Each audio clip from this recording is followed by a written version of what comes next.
I've never seen Jurassic Park. I've seen like pieces of it, but never watched the full thing. Then I had like Oatmeal. makeup is for women. Don't shit yourself with a white dress. I know. You're gonna have skid marks. That's oh the my episode, God. folks.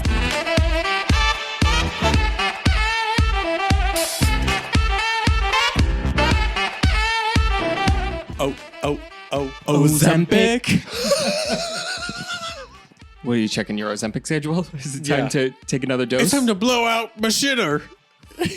How do you take Ozempic? Is it a shot or a pill? I don't know. What does it do for you? Apparently, you remember that kid on Ellen? Apparently, Yes. it was meant for diabetics. Yeah, to, but like, what help are them people lose weight. taking it for? Oh, they're just taking it to lose weight. Now that's fucked up. Yeah. That's what like the whole uproar about it, like that it's not really safe. I guess if you're not diabetic and people are taking Ozempic to lose weight. or whatever it's for. Yeah. Oh, okay. It was for a medical purpose, but people realized you can lose a bunch of weight on it, so now they're taking it for that. I always see posts about like housewives taking Ozempic. Well, that's fab, fierce, and fun. They got to get ready for the white party. Oh, wow. Oh my God, how am I going to fit in my white dress? Don't shit yourself with a white dress. I know. You're going to have skid marks. I have to look super skinny for my husband to embezzle millions. Erica Jane. Yes, exactly. That's oh the my episode, God. folks. Hi, guys. Welcome back to a brand new episode of Beautiful and Bothered. Did you hear the Maybelline drama? I totally forgot about it. I did not. So... Oh, God almighty. What I is know. with the drama? I can't. I'm going to People be don't sick. like gays. They just get so mad about it. Yeah, so, okay, what's the drama? I haven't Maybelline heard. did a branded partnership with two male makeup artists, and they both have beards. And every Karen is like, makeup is for women. So they're all like, they're trying to Bud Light it. Are we not past this already? The longer I'm alive, the more I realize that humans don't evolve in any way, shape, and form. We're pathetic as a human. I cannot believe we haven't extinct ourselves quicker. We are taking so many steps back where male makeup artists shaped. Oh, I know. We were fine with it back in, I want a guy to do my makeup and I want this. And Every single person at Sephora, well, 99% of them. The yeah. other 1% was like, ew, I don't want you to do my makeup. And you know what? Hold on one second, please. Let me look at the camera and address the audience because we were red a little bit and I want to clear something up for the children. Clear the air. The audience. Out of everyone here, who would be the three? I want to make something very clear that when we were told no to do someone's makeup, I don't want him doing my makeup. This wasn't always a gay thing. This was a male thing. Oh, it was a male thing. Yeah. This was not. And that what was did they think? They thought it was because it was a gay thing. And there were times where there was somebody one time. Who gives a shit? There was somebody Who gives that a shit what it was about? Yeah. Someone walked up to us, looked at us, and said, I don't want you to do my makeup. him doing my makeup. And Does it matter what their reason was? And there was many of people in the comments that were like, I would have died if one of you to do my makeup, whatever. But people assumed it was a gay thing. It was not. 9 times out of 10, there was the one time that it was a gay thing for me, and my manager kicked the person out of the store. Yeah. The other times, it was because we were male. Yeah. That they did not want us doing their faces. People always saw it like this, but now it's coming out a little bit more clearly. And I need to clear that up too. They wanted a woman doing their makeup because they thought we were completely unaware of how to perform our jobs and we did it better than some of the girls that were doing it. Yeah. So now I feel like now going to this point of like bearded men in the Maybelline makeup ad that we don't want it. Here is Maybelline trying to include people. Be relevant. Yeah. And because men are doing makeup and have been since Kevin Kwan wrote the book on it, literally wrote the book on it. Totally. But here we are now regressing as a society that we think men are only good for power tools and what? I know. Well, it's a waste of oxygen to debate what the reason someone discriminated against us was.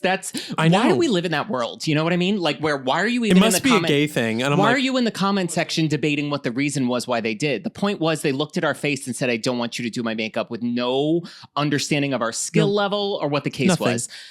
That's the problem with the world though. It's our knee-jerk reaction to like sympathize with someone or try to understand why someone is discriminating. I don't give a shit. A. B, it's because everyone's getting so much more emboldened to be, because like I said about the Bud Light thing, I think conservatives are realizing, or some conservatives, that they can win by being loud and crying, like the Bud Light situation, and Bud Light didn't back Dylan Mulvaney. So they say, oh, Maybelline just did this. So if we cry about it, Maybelline will back down and do the same thing Bud Light did. Did they? What? Did no, Maybelline hasn't. Maybelline hasn't backed down. Okay. They're still supporting them, yeah. So I gotta Well, that doesn't surprise me because Maybelline's always been great with that. But and I gotta say, Maybelline, they better stick to I know. it and really back your creators on this one. Yes. Don't pull a Bud Light and say nothing to the person. Put them under the line of fire and then be like, and Homer Simpson into the bushes. Yeah. Right. 100%. Yeah.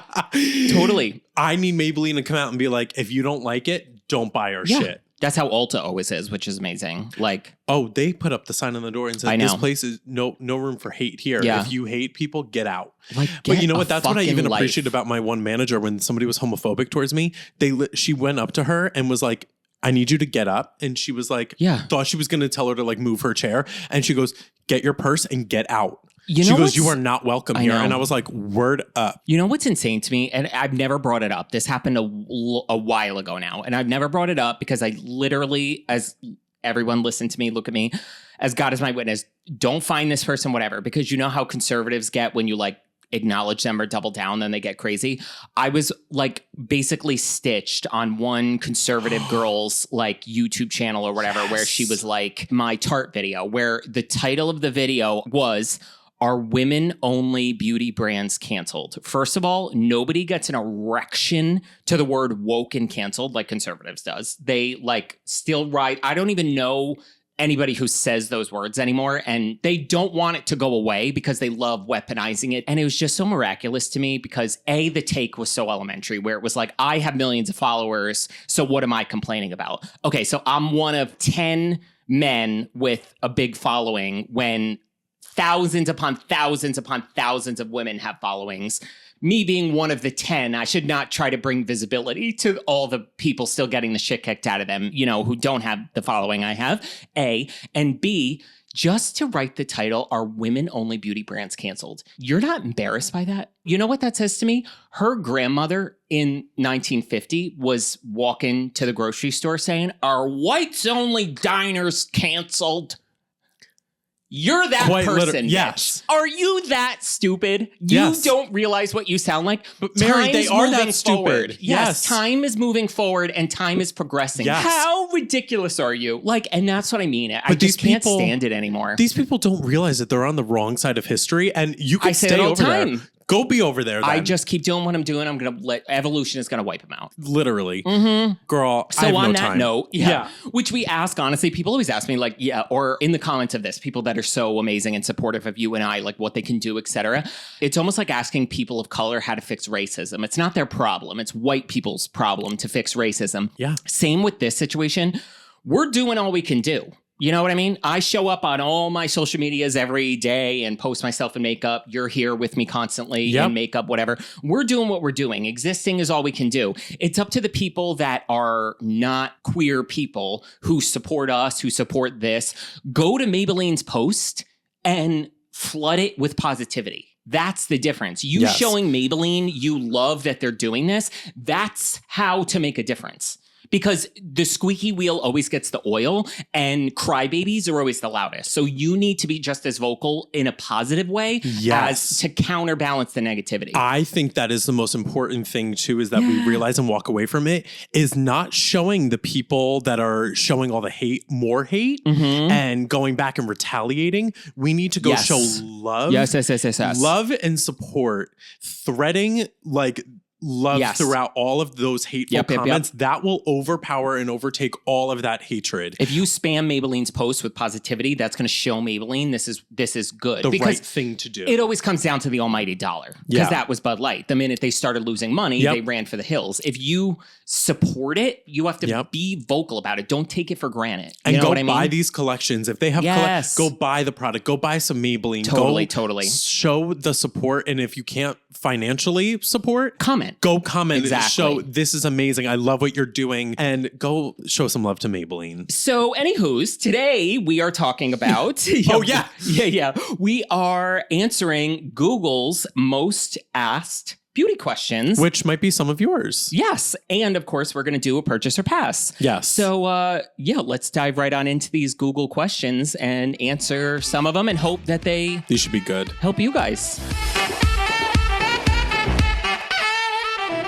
All right, we are answering Google's most searched beauty questions. So you want to read the first one? What is slugging? What is slugging? So for those of you who've never heard of slugging, it is a skincare term where you take a thicker product. A thicker product like Vaseline or something of a thicker consistency to seal in your skincare. So you would do your normal steps of like serum, moisturizer, eye cream, etc., and then lock it in with something thicker, more rich, almost like a Vaseline texture. Slugging originated here in the 15th century. It says members of a Native American tribe who dug oil pits in northwestern Pennsylvania used petroleum jelly on human and animal skin to protect wounds, stimulate healing, and keep the skin moist. Wow. And then it developed into the K-beauty trend of slugging using other ointments and healing products to protect, to keep all like the dirt and bacteria out and moisture in.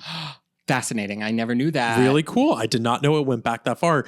And I mean, it even says that throughout like the 19th century, there was more adaptations of the trend, which is really cool, using petroleum jelly first. Really cool. I did not know that. I didn't know that. I thought it was a K-beauty trend. Wow, that's incredible. This whole time, but it dates back all the way to the 15th century from a Native American tribe. I love it. I love doing it. You've done it? Yeah.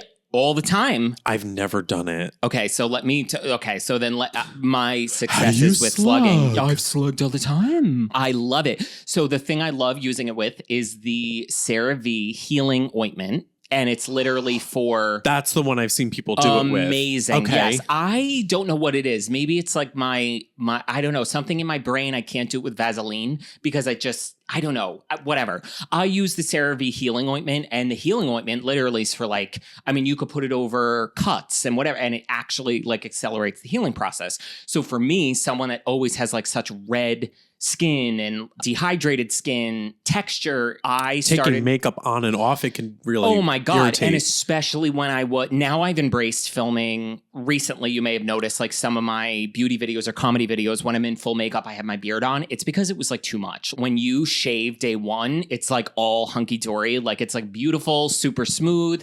Day two, if you have to do it back to back, especially the way I needed to shave, because I needed to go against the grain to get it super smooth. When I tell you, it was Nightmare on Elm Street, blood hacked. And then imagine, not only are you shaving like that, you're packing makeup into it. So when I tell you, it was horrible. And then I would start to get like the pores would get clogged. You would see the texture. It was almost like then I had like oatmeal. Yes, oatmeal. Literally, it was so bumpy and horrible. It was oatmeal. And then girl. Can we talk about when you go to take it off? Because I'm the person that goes to put like a cleansing balm and you go to wipe and it feels like you're stretching the cuts open again. Horrible. Yes. So I would literally put the CeraVe. That's when I really started slugging to heal that. Yeah. But anywho, so you can do it full face. Obviously, you're going to kind of like, sacrifice your pillow to the gods because it does get on your pillow. But basically the concept is like after your entire skincare routine, it's the last step before bed. You could slug during the day too. If you're off, you could just leave it on throughout the day. But after all of your other skincare, you're basically putting it in, and what it's doing, it's preventing any moisture loss throughout the night. So you're almost adding this barrier that's not going to break you out because you make sure to use something like a CeraVe healing ointment that has nothing bad in it, that is like fine that you put it on. It's not going to congest you. It's not going to clog your pores. And it's keeping any moisture from leaving the skin. So it's locking it in, and it's making everything you're putting on your skin 10 times more potent throughout the night because you're sealing it in. And then in the morning, obviously just wash your face. But it's the same concept with putting on like oil, because an oil doesn't penetrate the skin. Our bodies are 70% water. Oil does not sink down. So when an esthetician told me this and blew my mind, I asked her about using oils, and she said to me, she was last step before bed. And an oil does the same thing. It's going to seal everything in. People think oils go first. And I tell them, anybody that always asks me about skincare, skincare, I always say too, you have to think of what's going to penetrate through each other. Yes. And I said an oil, if you put an oil first, everything, you're going to look glassy. I think we talked about this. You're going to look glassy and super like, oh, I look hydrated. Water-based. So it's not going to penetrate. Sitting on top, you're basically sloshing this around and then it's not penetrating. Sitting on top. You might as well put cellophane over your face and then it's not going to go through. It's like going through plastic. It's a little inside joke. I still think about, we had a game night the other day with like me, my husband, Casey and his boyfriend, etc. And Kevin.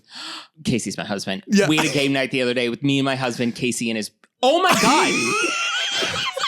We had a game night the other day with me, my husband, Kevin and his boyfriend. 3 times I just did that.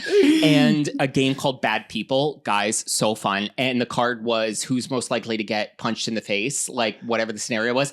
Everybody else took the combative route. Like you're going to be drunk and get punched, whatever.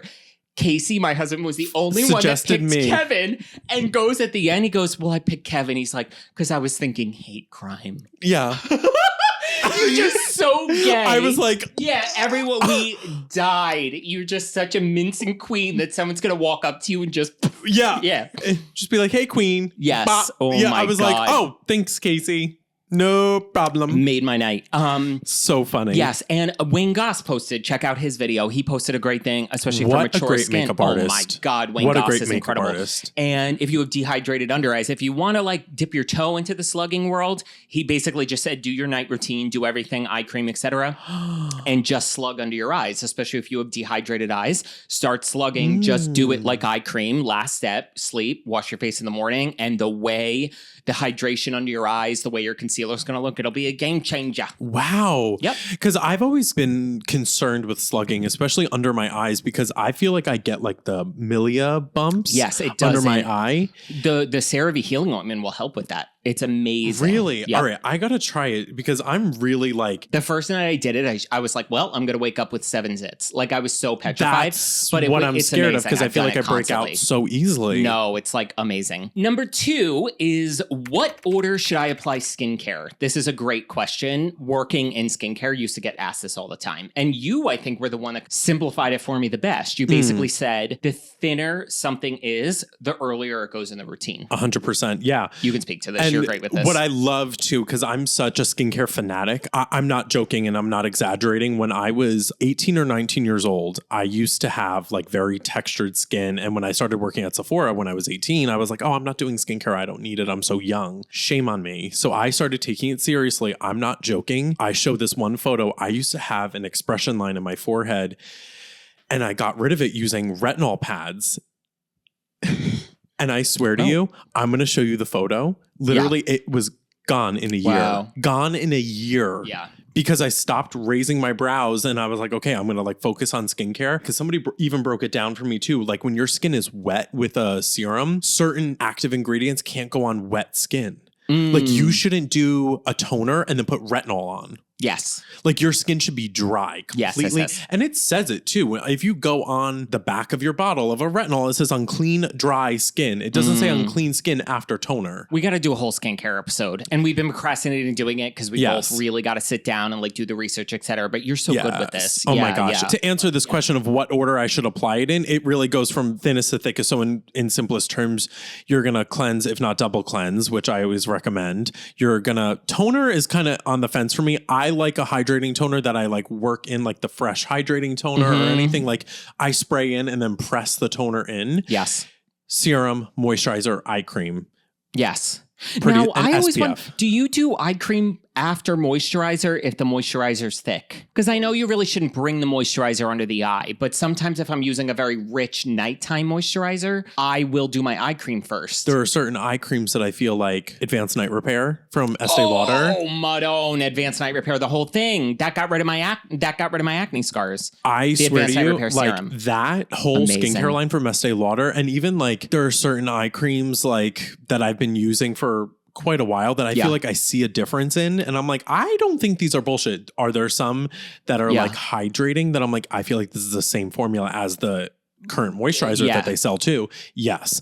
So look for eye creams that have good actives in them. But I do think, to answer your question of when it goes, I'm like weird. Sometimes if I know it's nighttime, I'll do it first to create the barrier around my eyes so I know it's not going to penetrate deep. But sometimes I just kind of throw it on. And when I'm putting my moisturizer on, I leave the space like go up to like my cheekbone of like the orbital bone rather. Yeah. And I do it like my moisturizer up to the orbital. And then I know just doing it so regularly and religiously, I know that I'm going, like I know where everything's going. So I know I won't.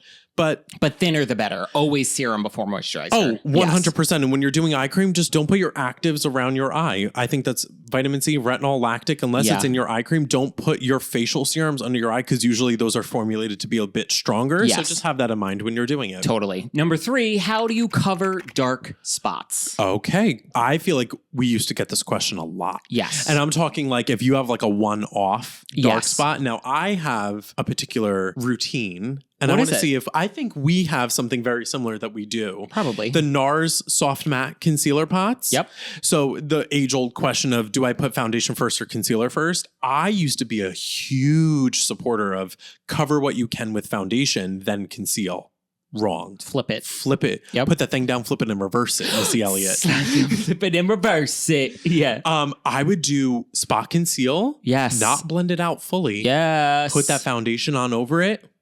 Yes, girl, because you're doing a coat of paint and then you're like putting different color paint on top of that paint. Oh, mama, do that the concealer job. first. Yes, and I love something like a cream concealer, like the NARS Soft Matte Concealer, Bobbi Brown, even the Bobbi Brown color corrector. Catrice also has great ones, but they're hard to find. Catrice one? I know they came out with it again, but I think it's online only. But that's a great affordable one. But it's the cream in a little pot. The reason those are the best are because when you spot conceal with it, and you can like stipple it in with your finger.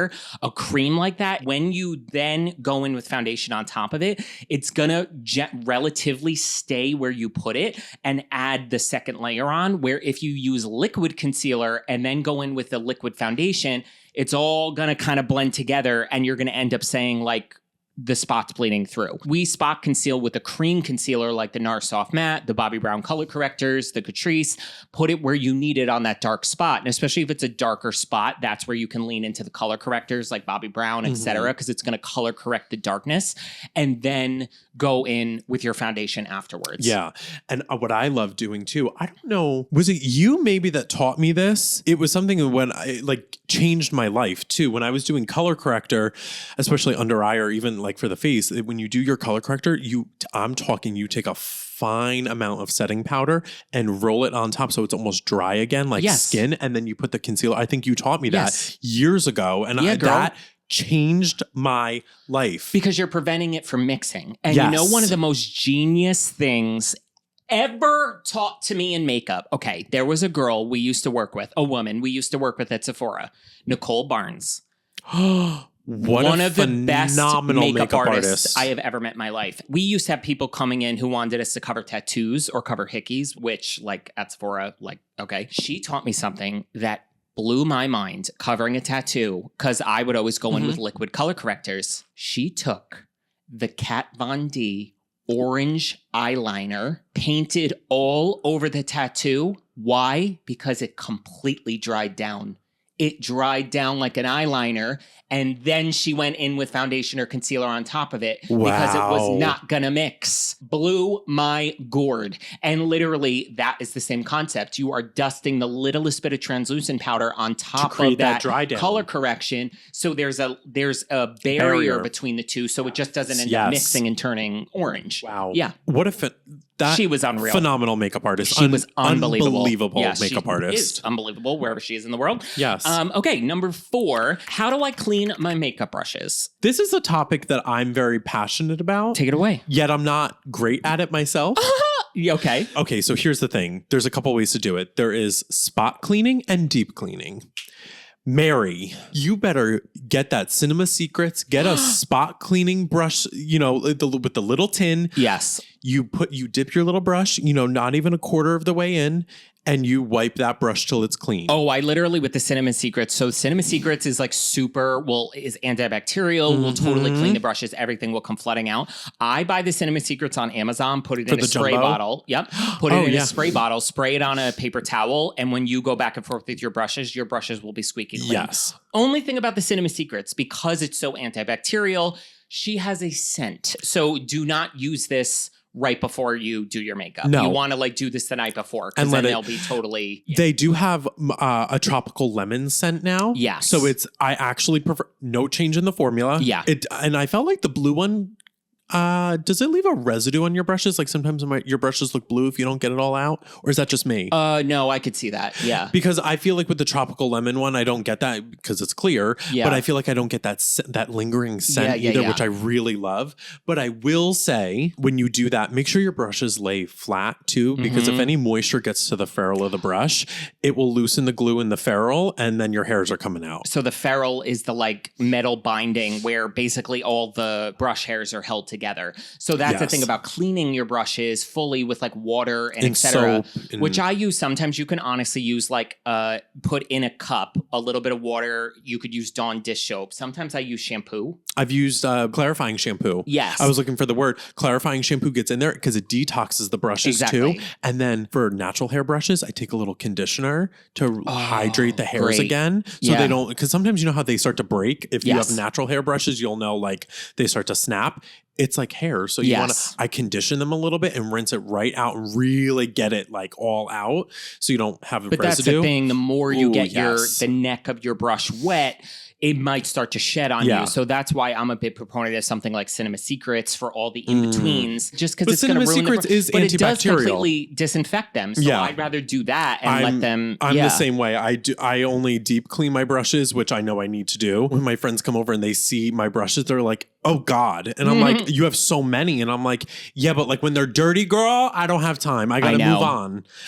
We got to move on. So how do I clean them? How often I should clean them? That's a great question. So cleaning them, we just explained, and make sure you lay them flat.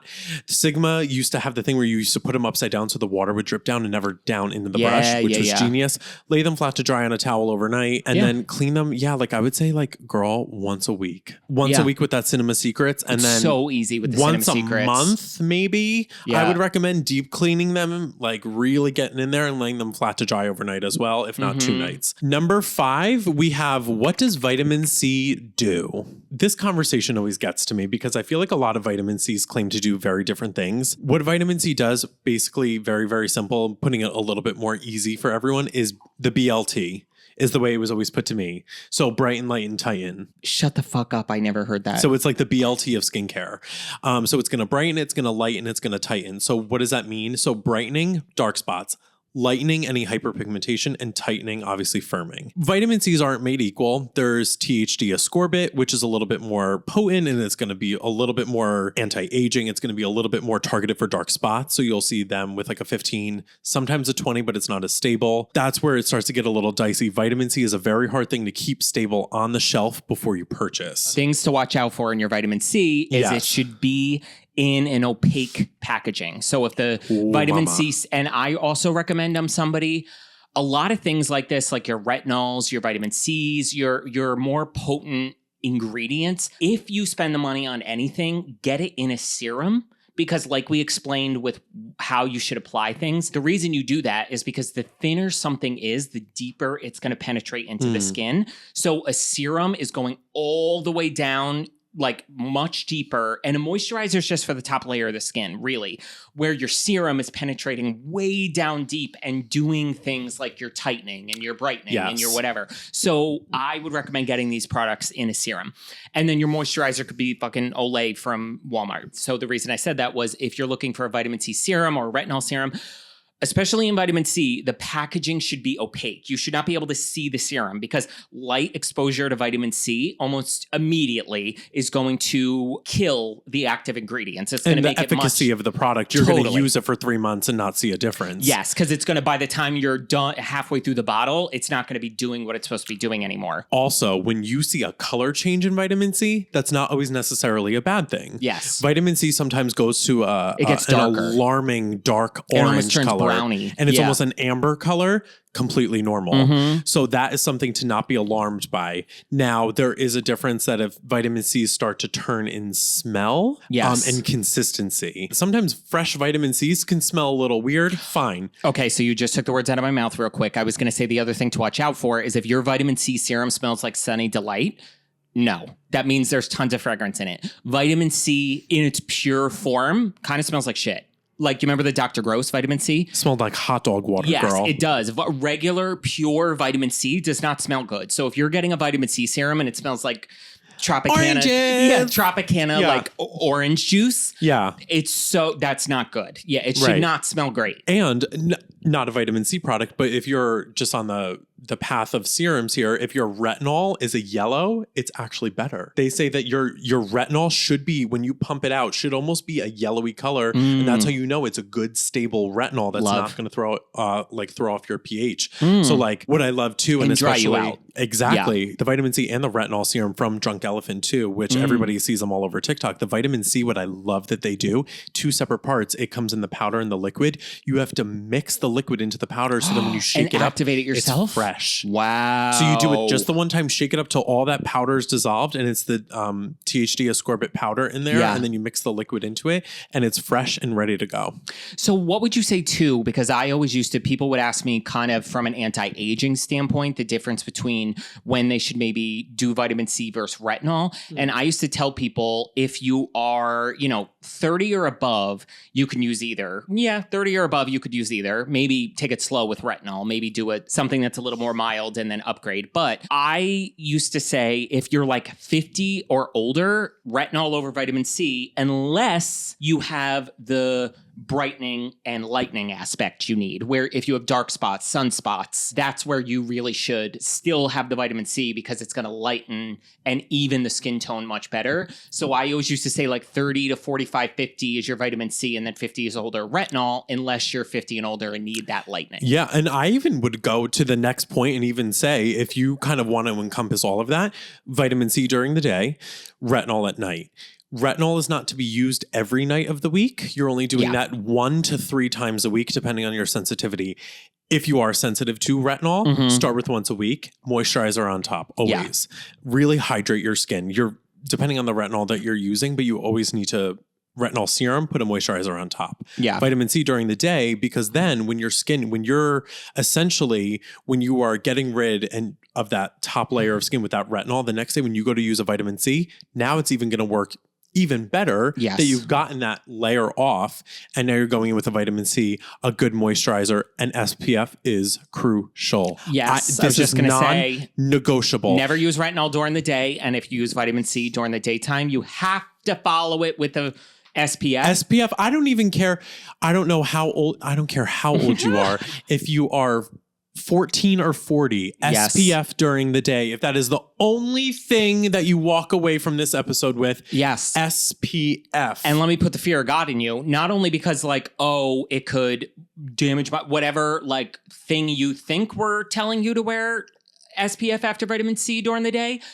If you wear vitamin C without SPF during the day, whatever dark spots, whatever sun damage you're trying to lighten, you are going to make them darker rather than if you didn't wear any vitamin C at all. It will literally worsen it twice as quick. So you have to do SPF after vitamin C. It's almost like it's like laying out on the beach with nothing on your skin, or putting vegetable oil on your skin and laying out on the beach. And then you're better off. You have a sunburn and you're scratching it off and be like, all right, let's go back in the sun and see if it helps. And then you're getting like a 3rd degree burn. Let's scratch that layer off and go back. You're doing more harm than good if you're not doing SPF. So do SPF. Number 6, quite the 90-degree turn here.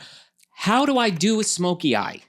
How do we summarize this in 2 seconds? Yeah. But, okay, smoky eye doesn't... There's levels to it too. Yes, and smoky eye right out of the gate has nothing to do with color. You could do a smoky eye with any color.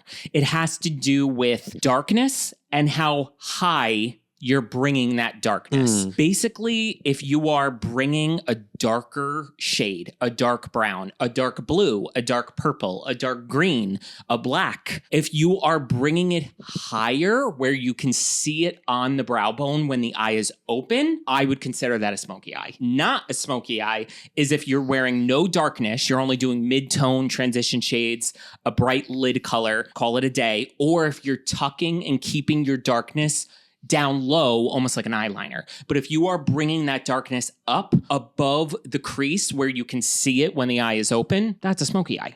Well, and that's the thing too, is that I think my interpretation is just as much as yours. The smoky eye of like having smoky liner is not a smoky eye to me. That's smoky liner. To me, and and that's the thing. When people used to say to us all the time, I want a smoky eye, and then they would pull up a picture, and I'm like, this is just a soft brown crease with a shimmer lid. Shut up. Yes, it was never a smoky eye. Never. Yeah. And I was so excited, and there was one of the very few times somebody said, I want a smoky eye, and pulled up a picture.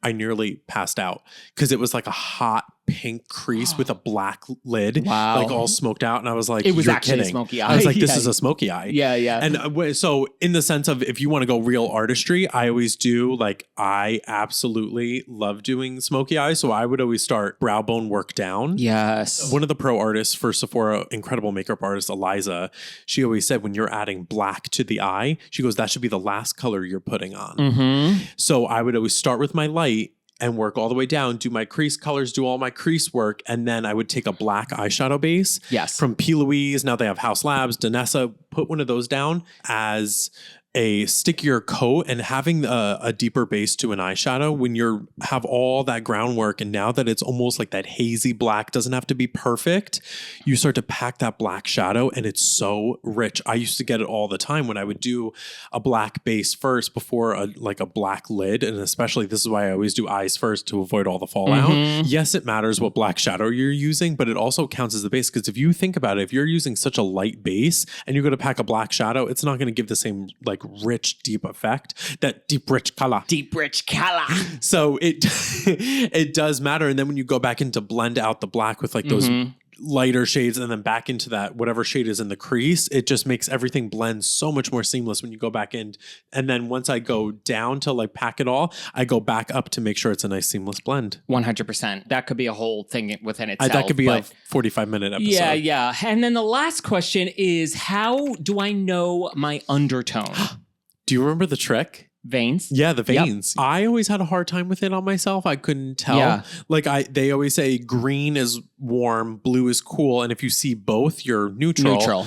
The veins in your arm. Mine are mostly blue, which I would say I'm more cool tone. Looking through my skin, it has a little bit of a greenish. So I always end up going with neutral is usually the best for me. I feel like, and this is something I learned too, even working and color matching people throughout the years and doing it so many times. I feel like if you're kind of in between where you're like, oh, cool, kind of like looks a little too pinky gray on me and warms pull too yellow. When in doubt, go neutral. Agreed. Because neutral has the balance of both, so it's going to work. And every other product like bronzer, etc., that's going to warm you up. So always go back from warmth with your base. Yeah. And you could always add warmth in. That's never a problem. Too. Adding cool in is a problem. That's hard because not many 100%. Things. Yeah. And there are things too, like there are so many different ways to like gold and silver jewelry. If silver jewelry looks best on you, you're probably more cool. If gold jewelry looks better, you're probably more warm. If you can pull up both. Exactly. Yeah, so that's like really, I always end up going more neutral for that reason, or cool because I can always add warmth in. Yeah. And for people that are more naturally, like if you do have strong, warm or cool undertones, obviously go with the one that matches you better. But where someone like me, where I feel like I have naturally a lot of red and very fair here, but my face holds more color. Yes. Which is odd too. And I feel like I felt like so weird at one point because I was like, I'm matching my face, but it doesn't match here. Which another thing is never trust beauty brands when they say that it's warm, neutral, and cool. Because I mean, the amount of times I've almost whipped a foundation tester across Sephora, pumping out something that is labeled C, and it's Simpsons yellow. And let's talk about the... So you got to trust your eyes. Like, warm, neutral, cool. Like, yeah. So the undertones in foundation too, if we're talking the MAC way, MAC originated. So warm, when your skin gets warm, you get flushed. You get pink. So their cool tones are more yellow. Cool tones are greens, those olives, that's cool toned. And then neutral is both. Yeah, so MAC is always the exact opposite. So that's what I mean. You got to like just trust what you see with your eyes. And when in doubt too, always color match. I always color match on my neck because again, I have so much redness in my skin that if I match my face with the redness, which actually my redness almost acts as my color. It darkens my skin in a way. Yeah. So if I match my face, my foundation's going to be too dark because my neck with no redness, I match my neck and then bring it up, which then I feel a little bit pale because I've taken away all the redness, but then I add the color back in with bronzer, contour, and blush. Yes, that's kind of the rule of thumb. Most Googled questions. And I'm sure these are some of your questions, and maybe we'll do a part 2 of this. I know. Your own questions. Hope we helped. We will be right back after this with a purchase or pass. And we're back with another edition of Purchase or Pass. Let's dive right in. All right, let's do it. So we have the Makeup Forever, the new reformulated. I'm going to say this is probably a new product reformulated to the HD Skin Concealer. Retails for $29. There is 20 shades, so less shades than they did because they took away a lot of unnecessary shades, which I actually appreciate because there was a lot of colors that were too close together where I was like, these colors, it was like 10, 11, 12 all look the same to me, no shade. Yeah. And I used to have all 3 of them. And then now this one, I've seen all the colors in person and I actually love this formula for someone that doesn't need a lot of coverage. I will say it's definitely buildable, but it has a lot of skincare packed in it. Nice. So I love this. It has hyaluronic acid. Ooh, soft focus powder, a blurring effect. I love that. Yes. Coated pigment. So it's a thinner formula, but it is more pigmented. But you were saying you might need a little bit of a color corrector if you have like a lot of you might have darkness to maybe get 2 shades, one that maybe pulls a little more peach and then pop that, or just use a color corrector, Natasha Denona, Moira, whatever you prefer. But the formula feels really great. Super lightweight, thin, builds. I put like 3 or 4 layers on and I didn't feel it. Wow. I'm excited. This was great. Yeah. I got it in PR, but I haven't tried this yet. I tend to really love Makeup Forever complexion products. Like that's something that I feel like it's a hit for me. This was purchase. All right. Yeah. Purchase. What's next? We have... Not the glazed donut in the photo. Yeah. So this is the glazed donut setting powder, I believe. Do you want a glazed hole? Literally. Do you want to melt? Oh. So what is this melt finishing powder? So it's a finishing powder with let's call it what it is. It's a shimmering finishing powder. Okay. $39. I'm not mad at how I love that dark shade because rarely do you see finishing powders going that dark. But Girl, I just think for $39. That's what, like a finishing powder this glowy. I don't know. I just feel like melt price points. I've never heard of melt. No? I've never heard of melt. All the eyeshadow palettes, the stacks, the dark matter stack. Remember the magnetic? It was like 4 colors they would stack up. Oh, maybe. You know them. Probably. And to me, with something like this, I don't know what it is about like a glowy setting powder like this, like a finishing powder. I would rather a powder foundation that is very well formulated. And then I would rather something with less coverage for a finishing powder like the Hourglass ambient lighting powders and let my powder foundation do what it's supposed to do and vice versa. This seems like a weird in-between where it's almost giving, it feels like a shimmering powder foundation, which I don't know if I want that. It's going to give the same effect as a finishing powder. Yeah, especially for $39, I don't want to be ambiguous about it. And this feels like a risk for $39. Yeah, it's just, I'm sorry. It is a pass. I usually love melt products. Eyeshadow formulas, love them, but this is strange. All right. Oh, God.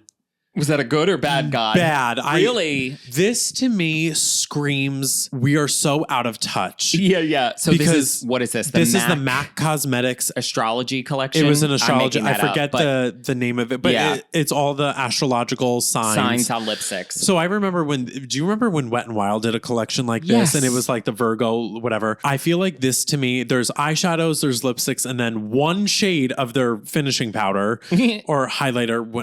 I don't know. Honestly, the graphics of this is giving very like Profusion. What is that? Lisa Frank. Lisa Frank! That's what yes, Lisa Frank. It's giving like, no, I'm sorry. I said Profusion. God forgive me. Don't shit on Profusion. That was my first bridal palette. Don't you dare put disrespect on Lisa Frank's name. Casey just came in to yell at us for not putting disrespect on Lisa Frank's name. No, This we're is saying, boo-boo. look at the promo. Doesn't it look like Lisa Frank? Doesn't it look like Lisa Frank? That's not Lisa Frank? No, that's No. Mac. Wow. Yeah, wave to the people. I just wanted her stuff. Oh, of No. course. Every gay boy wanted Lisa Frank. But this is different. Lisa Frank was popping. This is given Mac should not be. spooky. I'm on mushrooms. Yeah. Like I don't. Yeah. So lipsticks. I mean, and honestly too, they already have these lipsticks on Gondola. I don't know if these are re-promoted shades, which Mac is notorious for that. If it's a re-promoted shade in a new collection, but like honestly, the colors are disappointing too. If this was a cool, with all like the packaging being so fun and pastel and colorful, if the lipsticks and the products matched, I would be into it. It's the same black component and they just put the name on the side. Like it's not even like really cool packaging. You know what I mean? It's not cool colors either. It's boring. Mac used to be doing the damn thing, and this is boring. I'm gonna pass before Kevin throws up. Ooh, okay. So now we have from Profusion came out with a Jurassic Park line. Why are you laughing at me? Because I just shaded Profusion. I know, you and mother. This is stunning. Do you see these duochrome liquid shadows?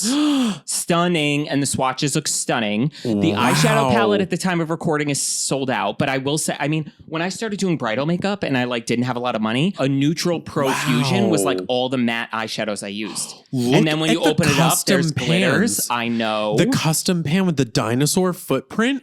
I know. Listen up. Liquid blushes, which their liquid blush formula is amazing. Tell me you do not want, I'm obsessed with Jurassic Park. Tell me you don't want that yellow fanny pack. I've never seen Jurassic Park. I've seen like pieces of it, but never watched the full thing. What? I know. I've never seen it. Kevin, I've seen Jurassic Park 50 times. Oh my God, let alone from a historical standpoint of like movies, like what they did with that movie, like the dinosaur. Okay, we're watching Jurassic Park after this. Well, Jurassic Park only came out like what, 10 years ago or something? Kevin. I'm just kidding. I know. It was remade with Chris Pratt. I just wanted to get under your skin. Horrible Jurassic Park. The original. I'm talking the originals. Yes. They were, I remember watching it and I was like, this to me, like you could tell me this was real life and I would believe you. And that's the first time they ever did animatronics like that. Yes. And it was absolutely, and it was like CGI was like at such CGI was like invented for that movie. Yeah, and it was flawless, amazing. But this collection, I am like floored. It makes me want to go watch Jurassic Park now. And then look, these are body glitters. Fierce, and it also green and like orange. But then it also comes in blue and pink. Yes, and then look at that Jurassic Park mirror, the pink with the alligator skin and the bag. Oh my God, I love it. And I'm not even kidding you. And everything is so affordable too. So this is crazy. It would have taken me forever to pull all the prices of this up, but I'm not even kidding you. I'm pretty sure, just for perspective, the eyeshadow palette, which is obviously the biggest product, was like $16. So everything else was like nothing. A lot of these super, and I don't mean this as a read, cheapo brands are some of the best at like they're over going here, the mile. Yeah, they're over here coming out with full blown collections. Yes, where like other brands that have the money are like dropping a shadow. Revolution is coming out with stuff, and it's just the same components and the whatever. Like, and the same. The Rick and Morty color. was the last one that surprised me. Glamlight. That was Glamlight. See, yeah, Revolution, because it's not even that cheap. No. But this is so, and the quality of the eyeshadow formula is awesome. Wow. For all of this, like the collection, we didn't even include everything. I'm telling you, just go to Profusion's website. It goes on and on and on. There is so much more in this collection we didn't even include. Really? Yes. The yellow fanny pack. There was like a yellow mirror with like, there is so much in this collection. It's not even funny. I love this. I would purchase, if they had like a giant like box set of everything, I would buy everything. I know. Most of the bundles were sold out when I looked, but I hope they come back with it. But a lot of the individuals were still for sale. And this, if you're, a Jurassic Park fan, I need that fanny pack like tomorrow. So gorgeous. Purchase everything. Next up, we have the Givenchy. You got caught up by your French. You got lost. It's Givenchy. You got lost in your French. I did. Givenchy. It's a loose blush. So loose powder blush. Two things. $43. Have a good one. Goodbye. Second, I don't trust a loose blush. I would be so nervous about it being patchy. And also too, what if I pick up more of one color than the other? And what if I don't shake it up well enough? And then I'm getting like more lavender pink here and then like weird pastel pink here. Girl, I don't know about a loose blush and then I got to mix it myself. I feel like they had these a while ago and these are redone now. Probably. But I don't know how I feel. Like setting powder is one thing because you could really like shake her up. But like the blush, I don't know. And also too, for a blush, these are going to be smaller than the setting powders and $43. Totally. Girl. And I love the Givenchy loose setting powder. It's amazing. So I'm sure the formula is lovely, but I don't know if I want my blush loose. Do you know what I would love? The only thing I want loose, I don't want my blush loose, and for $43, no, girl. Yeah, you know what I would love? If these were in quads, like if it was just like a blush quad, if it was like 4 different colors in one pan, not separated, and I just swirl my brush in it. Without a doubt, because then you're getting 4 blushes for $43. And if I want to swirl it or use them separately, 100%. Givenchy, hire me. Thank you. Yeah, so sorry. Unless you take Kevin's idea, as of now, she's going to be a pass. Yeah, sorry, girl. Okay, next up, Charlotte Tilbury. At this point, I swear to God, this is not a Charlotte Tilbury hate podcast, but this is why I'm mad at her. You know what, girl? What's your brand identity? It's like a weird summer flush stick. This like grab a stick at the beach and roll it on. Cool. Not for $40, because this is translucent. This has probably barely any pigment. It's going to be glowy as hell, where it's going to make any oily person look like they just dip their face in Pam. Enough. And do you know what I don't love about this too is that this product I think was already out at one point and they brought it back. But it irritates me too because what are these colors for all skin tones? These are the 3 shades that you have for all skin tones. No, girl. And it's not flattering, girl. What is that darker tone? Brown? What is this? A blush? Yes. There's supposed to be blushes. Brown. Well, it's supposed to, I feel like what this is a ripoff of the NARS multiple sticks. Like the shimmery multiple sticks where they have the Copacabana and then the Orgasm and the South Beach one.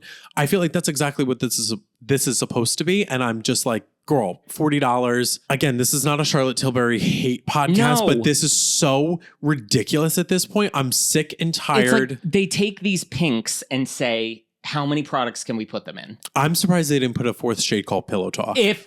Trust me, Kevin, when I did a screenshot of this and I looked at the shade names, there was fire in my eyes. I scanned and I was like, if I see the word Pillow Talk, I'm throwing in this laptop. I'm sorry, guys. This like one and done glide on stuff, because that's the thing. I look to luxury brands at a high price point for artistry in their formula.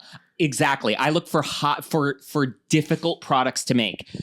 Florence by Mills at Ulta makes a glide-on translucent teenager blush. You know what I'm saying? Yeah. I don't go to Charlotte Tilbury to buy a $40 at the beach swipe-on blush. No, I come here for the charisma, the uniqueness, the nerve, and the talent. Like, I don't come here for this, especially for $40. No, this is...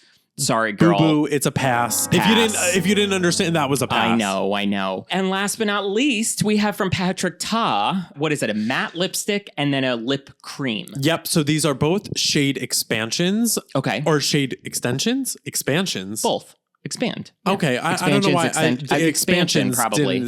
So we have a shade extension of the lip creams and then the velvet lipsticks, whatever they are called. Yes.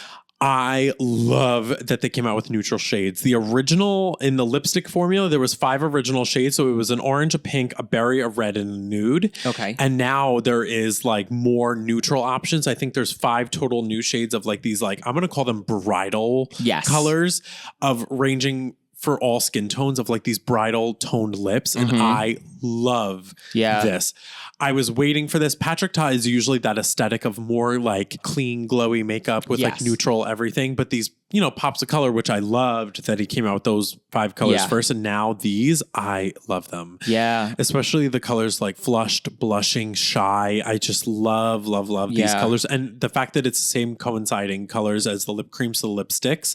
Love that. I absolutely love that it's the same colors, but in the 2 different formulas. Yes. And what I love too, Patrick Ta does that with not all Because there's definitely brighter ones in the lipsticks than the creams. Yeah, the lip creams were all neutral. He did not have the lip creams in the 5 bright colors. Okay. But had 5 nudes. She's Unapologetic in the lip cream is such a beautiful nude. Okay.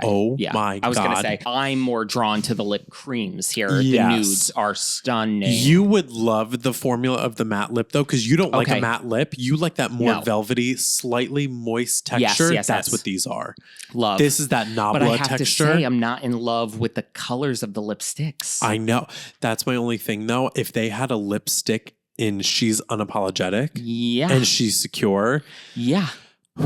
And I wish they did she's independent and she's competent. All of the nudes in the lip creams, which are stunning, do not have coinciding lipsticks. I know. And in the lipsticks, I just think like I wouldn't wear the orange, the pink, that brown. The red is nice, but a red's a red. The She Single in the lipsticks is that weird in between, a peachy brown. Shy is like too pink. Flushed is a nice bridal, but who's wearing that on a daily basis? And then the other 3 are like just dusty mauves. They're like dead cool tones. I think what you've just done right now is that you brought me down to earth again. I know. I don't like these lipsticks. I love the lip creams. Yeah, you've brought me back down to earth on this one. I'm going to say... So I'm going to pass on the lipsticks. And it's going to be a purchase on the lip creams, but you definitely need to swatch them. You need to like that texture. It's going to be a soft purchase on the creams and a pass on the sticks. I agree with you. Wow. I mean, some colors of the lipsticks I do like, but it was the original, the pink one I love, whatever. Yeah. Wow. Out of the new products, I'm going to pass. Sorry, Patrick Ta. Alrighty, guys, that is it for a brand new episode of Beautiful or Bothered. Thank you so much for listening and watching. You said beautiful or bothered. Oh, fuck. Thank you guys so much for listening or watching to a brand... Nope. Thank you guys so much for listening or watching to a brand new episode. Yeah. Thank you guys so much for listening or watching to a brand new episode of... Why does that sound so weird? I know, it does sound weird. I don't know why. Make sure to subscribe on the YouTube channel for your video episode 1 day early on Sunday. Make sure to subscribe on Spotify and Apple Podcasts, where the podcast is available to stream everywhere on Mondays. Leave us a little 5-star review if you can. We'll be back next week for a brand new episode. Wherever you are, we hope you are happy, safe, and healthy.